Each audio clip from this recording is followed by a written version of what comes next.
எல்லாருக்கும் வணக்கம். இன்னைக்கு மார்க்கெட் ஒரு நல்ல சரிவை வந்து சந்திச்சிருக்கு. இன்னைக்கு ஒரே நாள்ல கிட்டத்தட்ட 2% கிட்ட மார்க்கெட் கரெக்ட் ஆகி 23,400க்கும் கீழே வந்து மார்க்கெட்டை க்ளோஸ் பண்ணியிருக்காங்க.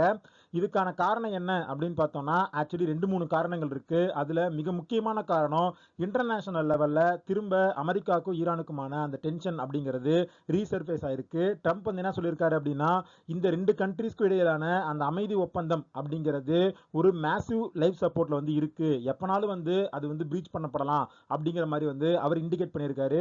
இதனால க்ரூட் ஆயில் பிரைஸ் திரும்ப இன்டர்நேஷனல் மார்க்கெட்ல $105 கிட்ட போயிடுச்சு. இதனால தான் மார்க்கெட்ல ஒரு சரிவு அப்படிங்கிறது நடந்திருக்கு. இது மட்டும் இல்லாம 2 நாளைக்கு முன்னாடி பிரைம் மினிஸ்டர் வந்து ஒரு 7 விஷயங்களை நாட்டு மக்களுக்கு வந்து சொல்லியிருந்தாரு. அது வந்து க்ரூட் ஆயில் பிரைஸ் வந்து இன்க்ரீஸ் ஆனதுனால நாம வந்து எப்படி வந்து இந்த ஆயில் யூசேஜை வந்து குறைக்கணும், ஃபாரெக்ஸை வந்து ரிசர்வ் பண்ணி வைக்கணும் அப்படிங்கிற மாதிரி விஷயங்கள். ஸோ அது திரும்ப எக்கானமியில் ஒரு சில பயத்தையும் மார்க்கெட்டில் ஒரு சில செக்டார்ஸில் வந்து ஒரு ப்ரெஷரையும் வந்து கிரியேட் பண்ணியிருக்கு. இது மட்டும் இல்லாமல் இன்னைக்கு செக்டார் வைஸ் பார்த்தோம் அப்படின்னாலுமே ஐடி செக்டாரில் ஒரு கடும் சரிவு அப்படிங்கிறது இருக்கு. ஓவராலாக இண்டெக்ஸு 3.5% கிட்ட கரெக்டாக இருக்கு. அதுக்கான காரணம் என்ன அப்படின்னு பார்த்தோம்னா, எப்படி ஆந்த்ரோபிக் வந்து அவங்களோட அந்த கிளவுட் மாடலில் வந்து நிறையா ஏஐ மாடல்ஸ் வந்து பண்ணிட்டு இருந்தாங்களோ சாஃப்ட்வேர்ஸ்க்கு, இப்போ ஓப்பன் ஏஐ வந்து அதே மாதிரி ஓப்பன் ஏஐ டிப்ளாய்மெண்ட் கம்பெனி அப்படிங்கிற மாதிரி ஒரு கம்பெனியை வந்து லான்ச் பண்ணியிருக்காங்க. இதன் மூலமா ஏஐ மாடல்ஸ் வந்து நாங்கள் பண்ண போறோம் அப்படிங்கிற மாதிரியும் அனௌன்ஸ் பண்ணியிருக்காங்க. ஸோ இதனால திரும்ப ஐடி ஸ்டாக்ஸ் மேல இருக்கிற ப்ரெஷர் அப்படிங்கிறது அதிகமாக இருக்கு. இதுக்கான காரணமா என்ன பார்க்கப்படுது அப்படின்னா, இந்த ஓப்பன் ஏஐயோட இந்த கம்பெனியும் சரி, ஆந்த்ரோபிக்கோட அந்த கிளவுட் மாடலும் சரி, இந்த ஓவரால் ஐடி ப்ராஜெக்ட்ஸில் ஸ்ட்ராட்டஜி அதுக்கப்புறம் டிசைன் இந்த 2 பெரிய லேயரையுமே வந்து கேப்சர் பண்ணிடுவாங்க. வெறுமனே அந்த ப்ராஜெக்டை வந்து ரன் பண்ணுற லோ மார்ஜின் பிஸ்னஸ் மட்டும்தான் இந்தியன் ஐடி கம்பெனிஸ்க்கு கிடைக்கும் அப்படிங்கிற மாதிரி இந்த லான்ச்சஸ்க்கு அப்புறம் ரிப்போர்ட்ஸ் வந்து வர ஆரம்பிச்சிருக்கு. ஸோ இதனால தான் இந்த ஐடி கம்பெனிஸோட சரிவு அப்படிங்கிறது ரொம்ப அதிகமாகவே இருக்கு. இந்த ஒரு வருஷத்தில் பார்த்தோம் அப்படின்னா 25% இயர் டு டேட் இந்த ஐடி இண்டெக்ஸ் அப்படிங்கிறது ஃபாலன் ஆயிருக்கு. இன்னைக்கு டாடா கன்சல்டி சர்வீசஸ் 4% கிட்ட டவுன் ஆகி 2,300 கீழே வந்து க்ளோஸ் ஆயிருக்கு. ஸோ இதெல்லாம் வந்து கடந்த ஒரு 5 வருஷத்துல இல்லாத ஒரு லெவல்ல வந்து இந்த ஷேர்ஸ்ல வந்து ட்ரேட் ஆகுது. நம்ம முன்னாடியே பார்த்த மாதிரி டிசிஎஸ் வந்து ஆல்ரெடி ஏஐ டேட்டா சென்டரில் இன்வெஸ்ட் பண்ணி அவங்க வந்து ஒர்க் பண்ணிட்டு தான் இருக்காங்க. அது மட்டும் இல்லாமல் இப்போ அவங்களோட பிஇ அப்படின்னு பார்த்தோம்னா 16 பிஇல இருக்கு. 5 இயர் ஆவரேஜ் பார்த்தோம்னா 28ஆகவும் 10 இயர் ஆவரேஜ் 26ஆகவும் இருக்கு. ஸோ அதோட கம்பேர் பண்ணும்போது எந்த அளவுக்கு வந்து டிஸ்கவுண்ட்ல இந்த ஷேர் வந்து ட்ரேட் ஆகுது அப்படிங்கிறது நமக்கு வந்து தெரியும். பட் இந்த டிஸ்கவுண்ட்கான காரணமும் இந்த ஏஐ குறித்த ஃபியர்ஸ் தான். ஸோ இதில் ஒரு சடன் மூவ்மெண்ட் அப்படிங்கிறது வரத்துக்கான டைம் அப்படிங்கிறது கொஞ்சம் லாங்காக இருக்கும். பட் இப்போதைக்கு இதில் ஒரு வேல்யூ இருக்குது அப்படிங்கிற மாதிரி தான் நான் வந்து நினைக்கிறேன். அடுத்து இன்ஃபோசிஸ் பார்த்தோம் அப்படின்னா அதுவுமே இன்னைக்கு ஒரு 3% டவுன் ஆகி 1,150 கீழே வந்து ட்ரேட் ஆகிட்டு இருக்கு. பிஇ பார்த்தோம் அப்படின்னா 15.4 இருக்கு. இதோட 5 இயர் ஆவரேஜ் பிஇ அப்படிங்கிறது 25, 10 இயர் ஆவரேஜ் பிஇ அப்படிங்கிறது 21. அதே மாதிரி ஹெச்சிஎல் டெக் பார்த்தோம் அப்படின்னா இப்போ 19.5 பிஇ, அது வந்து இன்ஃபோசிஸோட அதிகமாகவே இருக்கு. அது 5 இயர் ஆவரேஜ் பார்த்தீங்கன்னா 24ஆகவும் 10 இயர் ஆவரேஜ் வந்து 19.5ஆகவும் இருக்கு. ஸோ ஹெச்சிஎல் டெக் அந்த 10 இயர் ஆவரேஜ் கிட்ட தான் வந்து இருக்கு. பட் இன்ஃபோசிஸும் டிசிஎஸும் 10 இயர் ஆவரேஜை விட கொஞ்சம் நல்லா கம்மியாகவே வந்து ட்ரேட் ஆகிட்டு இருக்கு.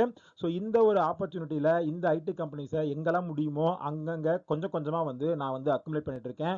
ஆல்ரெடி ஹெச்எஸ் டெக்னாலஜிஸ் என்கிட்ட இருக்கு. நான் வந்து டிசிஎஸை கன்சிடர் பண்ணுறதுக்கான ஒரு நல்ல லெவலையும் அதுக்கான ஃபண்ட்ஸையும் வந்து ஒர்க் பண்ணிட்டு இருக்கேன். அடுத்து ஐடிபிஸ் நான் எப்பவுமே சொல்கிறது தான், இந்த கம்பெனிஸில் நம்மளால் ₹1,000 ₹2,000 அப்படின்னு இன்வெஸ்ட் பண்ண முடியலனாலும் ஐடிபிஸில் கொஞ்சம் கொஞ்சமாக அக்குமுலேஷன் அப்படிங்கிறத ஃபேஸ் பை ஃபேஸ் நான் வந்து பண்ணிட்டு இருக்கேன். பட் இந்த ஐடி செக்டரில் என்னோட ஒரு பாயிண்ட் ஆஃப் வியூ எப்படி இருக்குது அப்படின்னா, இப்போ இதில் வேல்யூ இருக்குது அப்படிங்கிற மாதிரி நான் வந்து நினச்சாலும் இதோட ஒரு டேர்ன் அரவுண்ட் அப்படிங்கிறது நடக்கிறதுக்கு ஒரு டைம் பீரியட் அப்படிங்கிறது நடக்கலாம். ஸோ அதனால் நம்மளோட இன்வெஸ்ட்மெண்ட்ஸை ஸ்டாகர் பண்ணி ஒரு லெவல்லையும் கொஞ்சம் கொஞ்சமாக வந்து இந்த செக்டரில் வந்து பில்ட் பண்ணுறது அப்படிங்கிறது தான் ஓவர் தி டைம் வந்து நம்ம பண்ண முடியும்.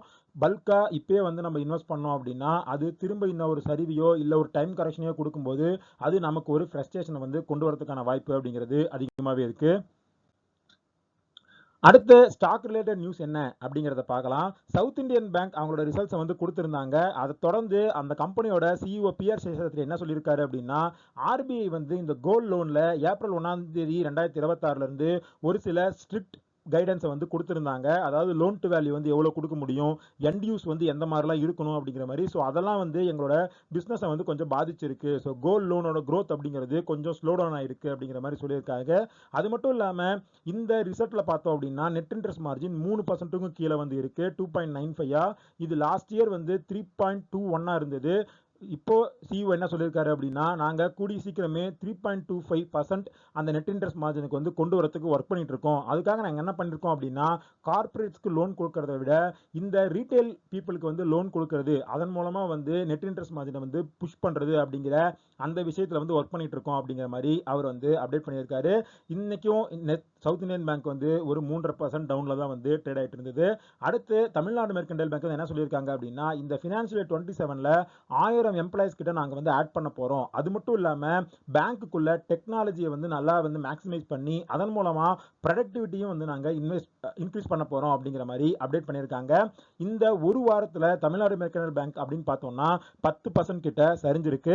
அதுக்கான காரணம் என்ன பார்த்தோம்னா, Q4 ரிசல்ட்ஸ் வந்து சூப்பராகவே இருந்துச்சு. ப்ராஃபிட் வந்து 28% வந்து இன்க்ரீஸ் ஆயிருக்கு. பட் ரிசல்ட்ஸ்ல என்ன சொல்லியிருந்தாங்க அப்படின்னா, காஸ்ட் ஆஃப் ஃபண்ட்ஸ் அப்படிங்கிறது இந்த பேங்க்குக்கு இன்க்ரீஸ் ஆகிட்டே இருக்கு.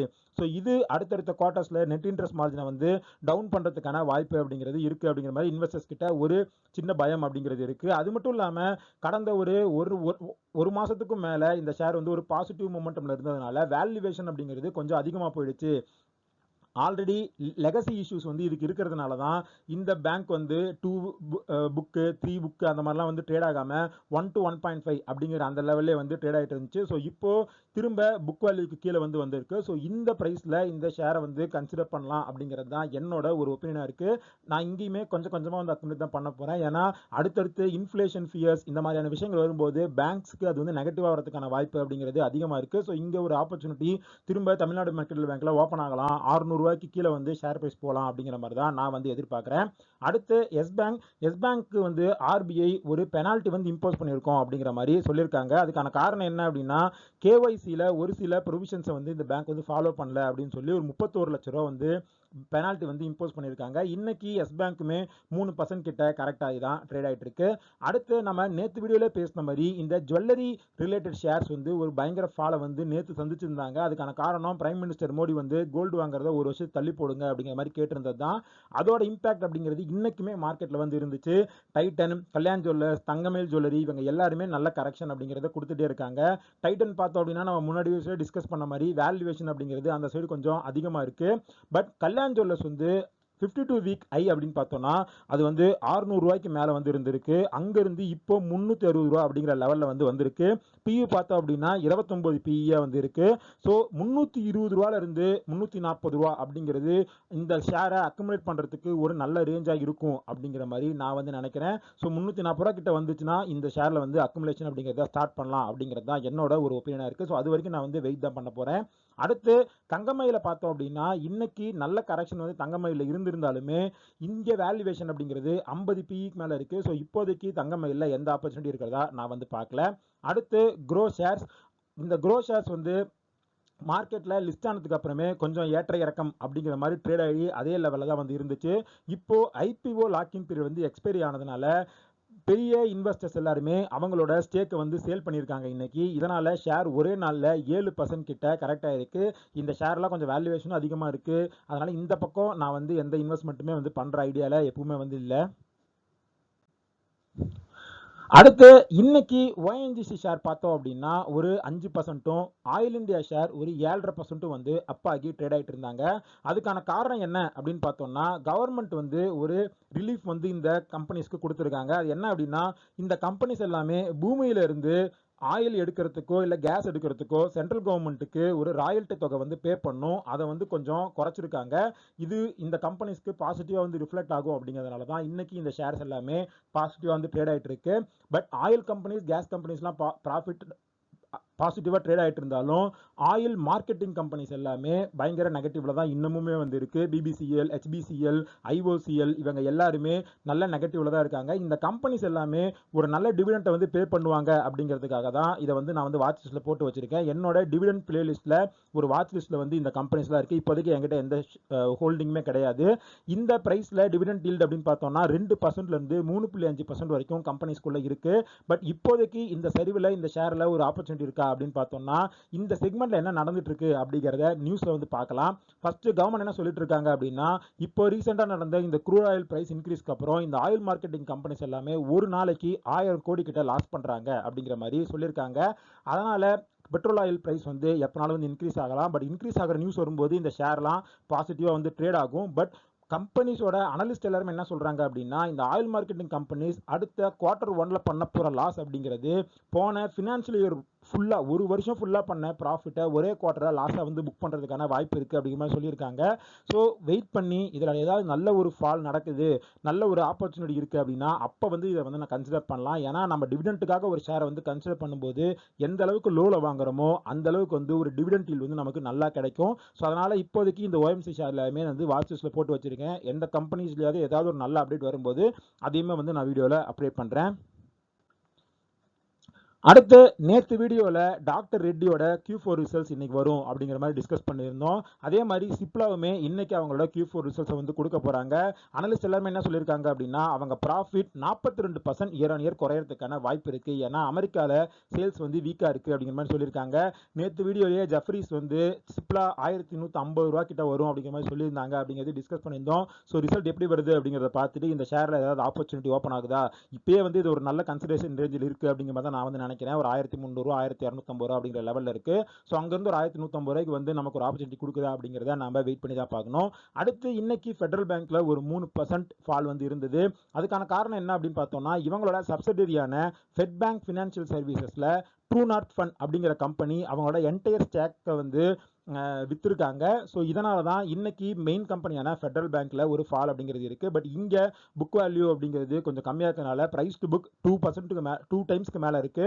ஸோ ஃபெடரல் பேங்க் வந்து கொஞ்சம் காஸ்ட்லியா இருக்கு. இதோட கம்பேர் பண்ணும்போது நம்ம முன்னாடி பார்த்த south Indian bank, Tamil Nadu mercantile bank இதெல்லாம் நல்ல ஆப்பர்ச்சுனிட்டியா இருக்கு அப்படிங்கிறதா என்னோட ஒரு ஒப்பீனியனா இருக்கு. ஸோ இதெல்லாம் தான் இன்னைக்கு வீடியோவில் நம்ம டிஸ்கஸ் பண்ண விஷயங்கள். நாளைக்கு ப்ரீ மார்க்கெட் வீடியோவில் சிப்லா, டாக்டர் ரெட்டி இவங்களோட ரிசல்ட்ஸ் வந்து எப்படி வருது அப்படிங்கிறத நம்ம வந்து விரிவாக பார்க்கலாம். இந்த வீடியோவில் நம்ம டிஸ்கஸ் பண்ண எல்லா விஷயங்களுக்குமே ஒரு இன்ஃபர்மேட்டிவ் பர்பஸ்க்கு தான். நீங்கள் இன்வெஸ்ட் பண்ணுறதுக்கு முன்னாடி பர்சனலாக ரிசர்ச் பண்ணுங்கள், ஒரு செபி சர்வேட்டை செக் பண்ணிவிட்டு அதுக்கப்புறம் இன்வெஸ்ட் பண்ணுங்கள். இந்த வீடியோ உங்களுக்கு பிடிச்சிருந்தா இந்த வீடியோ லைக் பண்ணுங்கள், நம்ம சேனலை சப்ஸ்கிரைப் பண்ணுங்கள். இதே மாதிரி இன்னொரு வீடியோ உங்களை மீட் பண்ணுறேன். அது வரைக்கும் நன்றி, வணக்கம்.